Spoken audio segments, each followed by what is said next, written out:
से कहानी में आपका स्वागत है दोस्तों। तो आज हम सिंहासन पत्तीसी की 8वीं कहानी सुनने जा रहे हैं। इसमें 8वीं पुतली ने राजा से क्या कहा, आइए जानते हैं। 8वीं बार राजा भोज सिंहासन पर बैठने के लिए राज दरबार पहुंचे। रोज रोज पुतलियों से राजा विक्रमादित्य की महानता के किस्से सुनकर वो तंग आ चुके थे। फिर भी सत्ता और उस सिंहासन को मोह उन्हें राज दरबार खींच लाता था। इस बार उन्हें 8वीं पुतली ने राजा विक्रमादित्य के सिंहासन पर बैठने से रोक लिया और उनकी महानता का एक किस्सा सुनाया। राजा विक्रमादित्य को अपने दरबार में सुंदर चीजें रखने का शौक था। एक दिन उनके दरबार में एक बढ़ई आया। उसके पास साज सज्जा के कई सामान थे। बढ़ई को देखते ही दरबार उसे सीधे राजा के पास लेके गया। राजा विक्रमादित्य ने उसे देखकर पूछा, क्या आपके पास ऐसा कुछ है जो इस महल की शोभा बन सके और फिर हमारे काम आ सके? बढ़ई ने कहा, महाराज, सामान तो बहुत है, लेकिन आपके लायक मुझे यह काठ का घोड़ा लगता है। राजा ने दूर से उसे देखा तो वह लकड़ी का घोड़ा नहीं, असली घोड़ा लग रहा था। कुछ देर सोचने के बाद विक्रमादित्य ने बढ़ई से पूछा, जरा इसकी खूबियां तो बताओ। उनके सवालों से जवाब में बढ़ई ने कहा, हे राजन, आप इसे देख ही चुके हैं। इसे कुछ ऐसे बनाया गया है कि यह असली घोड़ा लगता है। साथ ही इस पर कोई सवार हो जाए तो वह इतनी तेज दौड़ता है कि व्यक्ति हवा से बातें करने लगता है। इसे ना कुछ खाने की जरूरत पड़ती है और ना ही किसी तरह की देखभाल की। बिना किसी खर्च के ये आपकी सेवा कर सकता है। राजा यह सब सुनकर खुश हुए। उन्होंने बढ़ई से उस काठ के घोड़े की कीमत पूछी। बढ़ई ने कहा, देखिए महाराज, आपसे क्या छुपाना, मेरे पूरे जीवन की मेहनत ये काठ का घोड़ा है। इसे बेचने की कीमत मैं कैसे लगाऊं?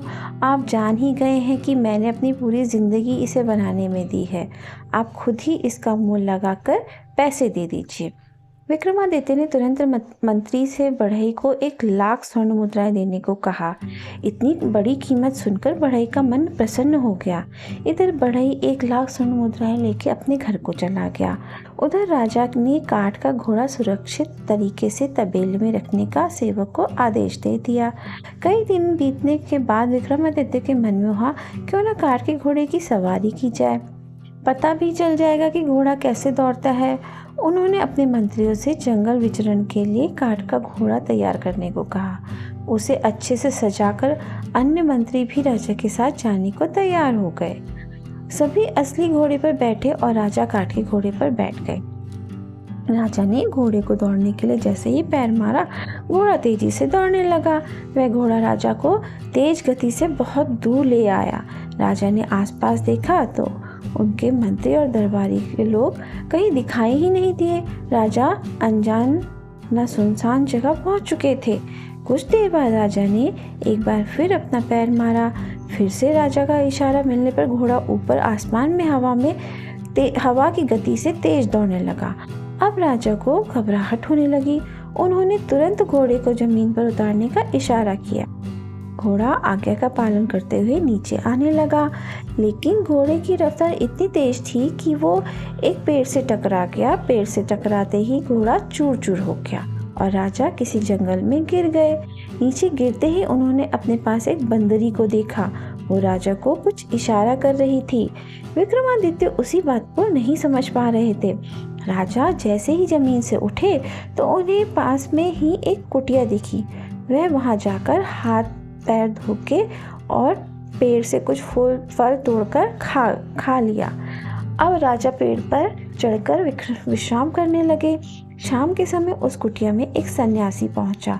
उसने भी हाथ पैर धोकर पानी पिया और कुछ पानी की बूंदों को बंदरी पर छिड़क दिया। शरीर पर पानी पड़ते ही वह बंदरी एक सुंदर राजकुमारी बन गई। उस राजकुमारी ने जल्दी जल्दी सन्यासी के लिए खाने बनाया और फिर अपने पैर दबाने लग गई। सुबह होते ही दोबारा सन्यासी कुटिया से बाहर चला गया, लेकिन जाने से पहले उसने राजकुमारी पर जल छिड़क कर उसे दोबारा से बंदरी बना दिया। अब विक्रमादित्य भी नींद से जागे और पेड़ से नीचे उतरे। फिर बंदरी उन्हें देखकर कुछ संकेत करने लगी।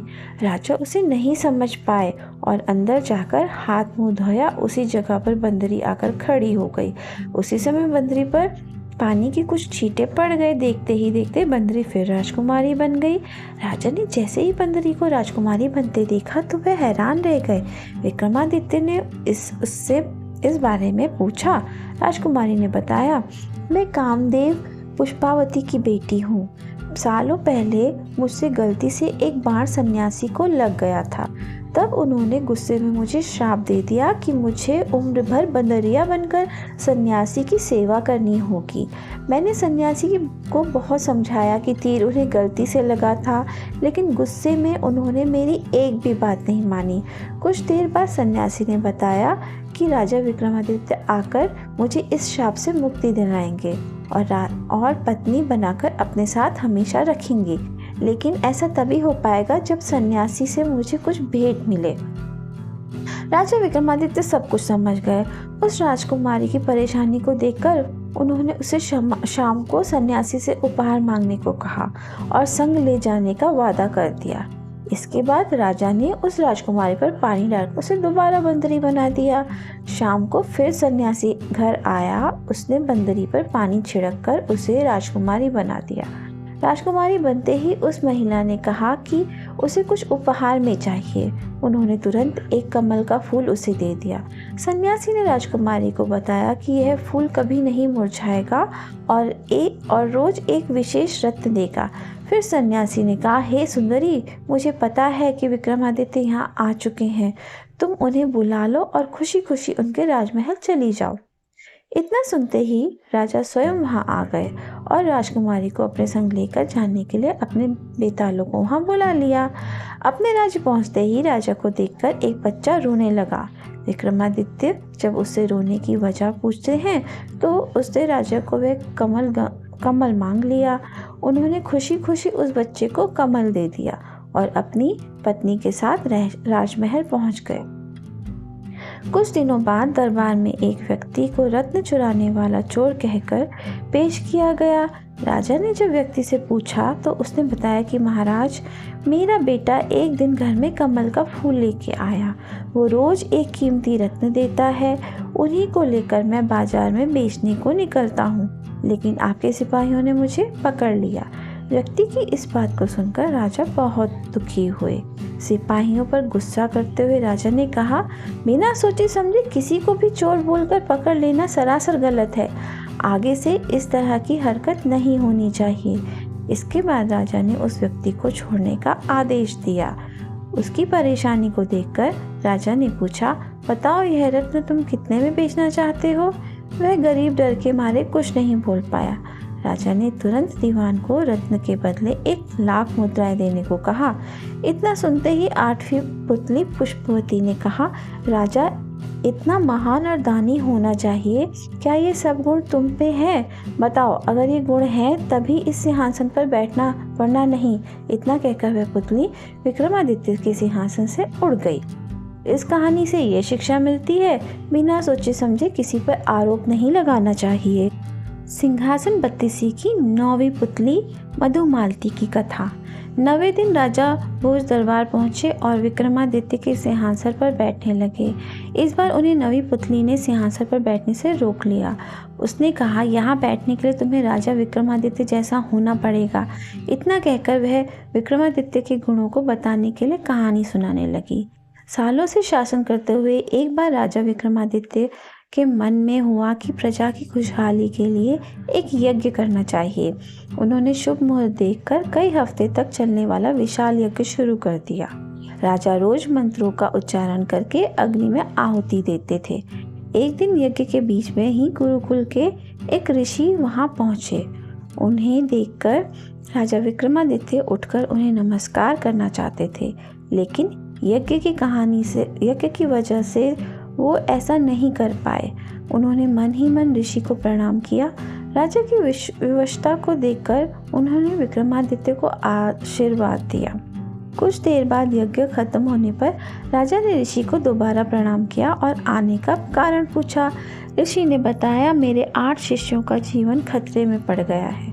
वो लकड़ी लेने के लिए जंगल गए थे और तभी वहाँ 2 राक्षस आए और उन सभी को पकड़कर पहाड़ी की ऊंचाई पर ले गए।